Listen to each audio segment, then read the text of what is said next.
It was the dead of winter when I decided to take a break from the chaos of my life. My girlfriend, Mia, suggested we get away somewhere secluded.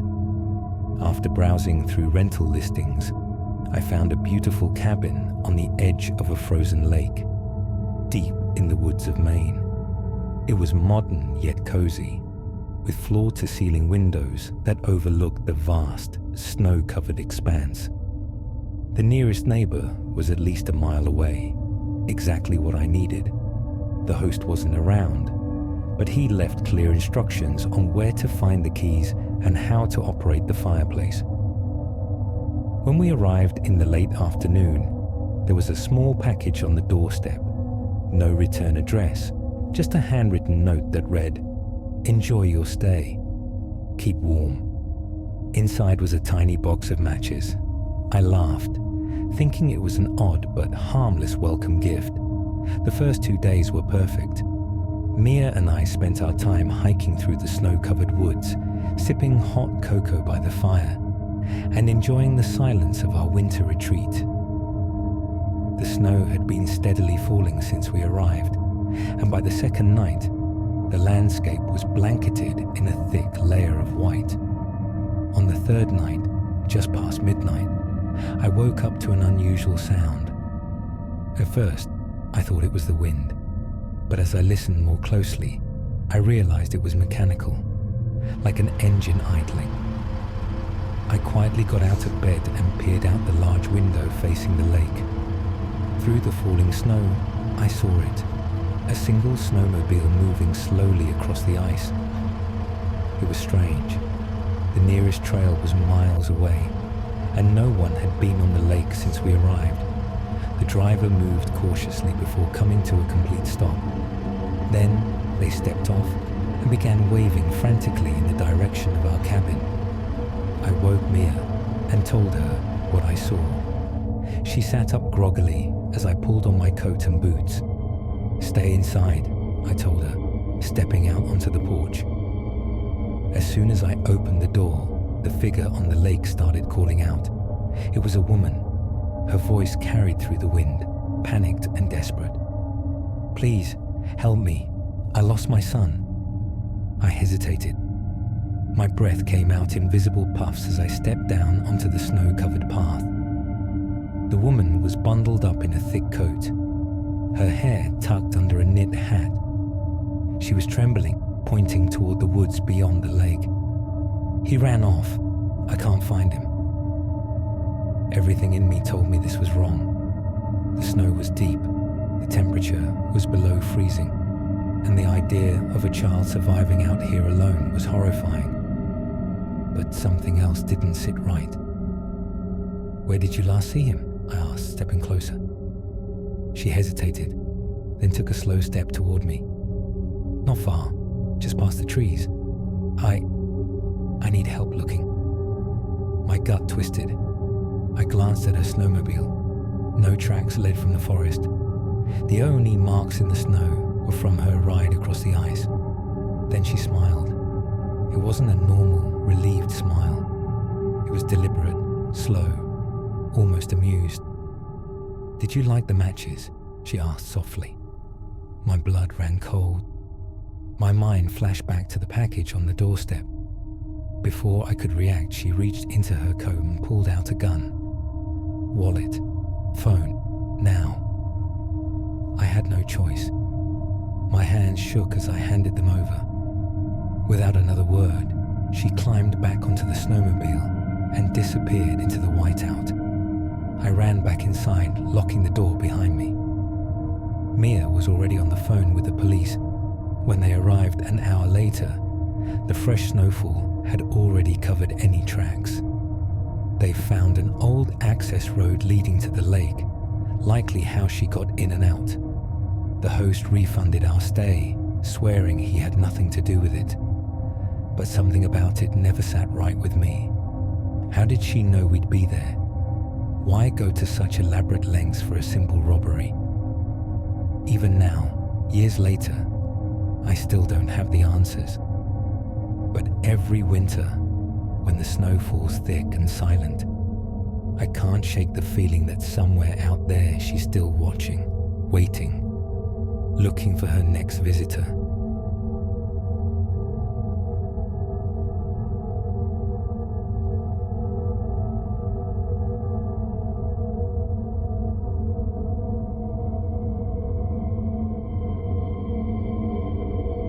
It was a chilly evening, and I had just finished a long night out with some friends. My phone buzzed as I ordered an Uber to take me home. I wasn't too far away, just a short ride back to my apartment, but it was getting late, and the streets were quieter than usual. I was tired and didn't want to walk, so I decided to wait for the car. The app showed my driver's name and that they were only a few minutes away. I stood by the curb, looking down the street, hoping to spot the car soon. After a minute or two, a dark sedan pulled up, its headlights cutting through the night. I double-checked the license plate and matched it with the app. It seemed like the right car, so I got in. The driver was a middle-aged man, his face partially illuminated by the dashboard lights. He gave me a brief smile when I got in, but there was something about his expression that didn't sit right with me. His eyes were tired, and his smile seemed forced, almost too eager. I didn't think much of it at first, though. I was too exhausted to care. "Where to?" he asked in a low, almost monotone voice. I told him my address, and we started driving. The streets were nearly empty, and the city felt strangely quiet.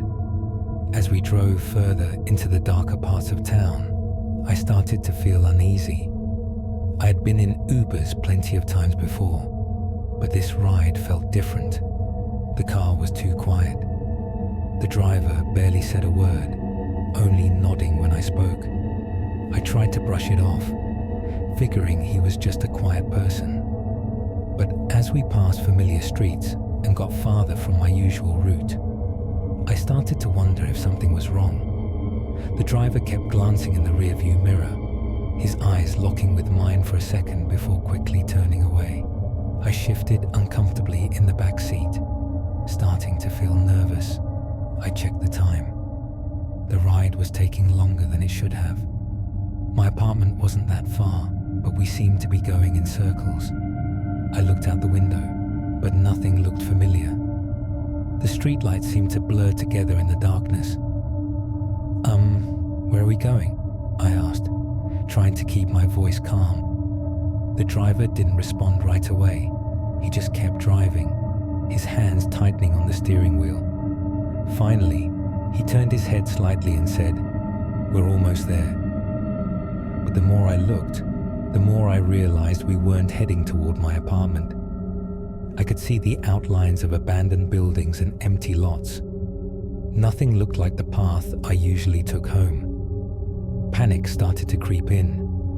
My heart raced, and I could feel my palms getting sweaty. I reached into my bag and pulled out my phone, ready to text a friend or call for help. But before I could, the driver suddenly spoke again, his voice lower this time. "You know," he said, "it's a quiet night. No one really uses this street anymore. Just you and me." His words sent a chill down my spine. I suddenly felt trapped, and everything in my gut was telling me something was very wrong. I turned my phone screen on, trying to act casual, and opened the map to see where we were. The route on the map didn't match where we were heading. "Hey, are you sure this is the right way?" I asked, my voice trembling a little. This time, the driver didn't even look at me. He just kept driving, his face blank and expressionless. "It's fine. Just relax." I knew I had to act fast. I looked out the window again, but there was no one in sight. I wasn't sure how to get out of this situation. Should I tell him to stop? Should I just jump out and run? I didn't know what to do. I quickly checked my phone again and tried calling 911. My hands shook as I dialed, but the phone didn't connect. There was no signal in the area, and I could feel panic rising. I had to think fast. Then, as if the universe was on my side, I heard the faint sound of sirens in the distance. My heart skipped a beat. The driver must have heard them too, because he started speeding up, his eyes darting nervously. He glanced at me again, this time with a cold stare. "What's wrong?" he asked, his voice strained. I kept quiet, my finger hovering over the door handle. Just then, I heard the sound of another car pulling up behind us. The driver's eyes flicked to the rearview mirror again, and that's when I knew I had to act. In a burst of courage, I pulled the door handle and jumped out of the car, landing hard on the pavement. I ran as fast as I could, not looking back. The sound of tires screeching behind me was the only thing I could hear as I ran through the streets. I didn't stop until I reached a well-lit area with a few people around. I finally looked around, my heart still pounding in my chest. The police arrived minutes later, and I explained everything that had happened. They said they would check the driver's information, but I never saw him again. From that night on, I never took a ride alone at night, especially with someone who didn't seem right. The fear I felt that night stays with me, and I learned a valuable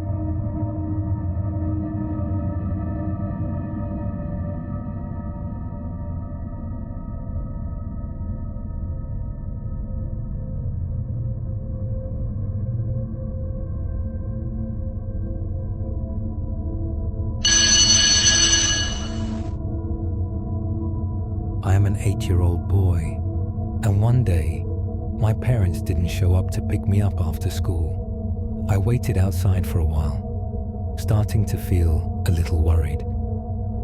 As time passed, I began looking around, hoping to see my parents' car. But instead, a man came up to me. He smiled and told me he was my best friend's uncle. He said that he had just gotten a call from my dad, who told him he couldn't pick me up, and asked him to do it instead. I felt a little unsure, but since he seemed friendly and was talking about my dad, I decided it was okay. The man led me to his car, and we drove off. He smiled the entire time, but I didn't think much of it at first. I was just happy to be on my way. As we drove, though, I noticed we were going farther and farther from where I lived. It seemed strange, but I didn't want to be rude, so I didn't say anything at first. After a while, I asked, "Where are we going? My dad said you were taking me to my best friend's house." The man quickly responded, "Oh yes, we're almost there. Your best friend is waiting for you. Don't worry, your dad will come pick you up soon." I felt a little better, but something about the situation still didn't feel right. The drive was taking much longer than I'd expected. Eventually, we arrived at a dark old house.